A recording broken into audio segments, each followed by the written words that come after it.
Banach with UConn Health to talk more about this next step for getting younger children vaccinated. The FDA advisory panel today recommending that this vaccine get emergency use authorization in younger children. And Dr. Banach, thanks as always for joining us. The panel said essentially that the benefits here outweigh the risks, the benefits being COVID.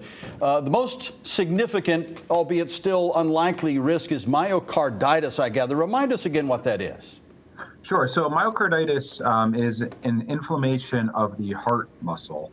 And this was something that was identified in younger age groups, particularly boys, after receiving a COVID vaccine. This predominantly in the late teens, early 20s.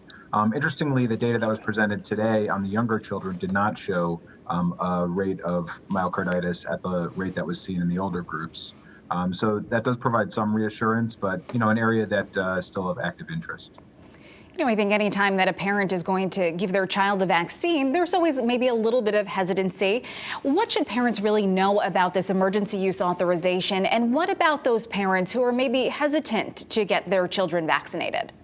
Sure. So I think that the expansion of the emergency use authorization to age 5 to 11 shows that this group of independent advisors were able to evaluate the risk of COVID infection to children and the consequences and determine that the benefit of the vaccine outweighed those risks. That includes the risks to children, including the risk of severe illness among kids, as well as factoring in that children can serve as sources of spreading COVID to other children and adults.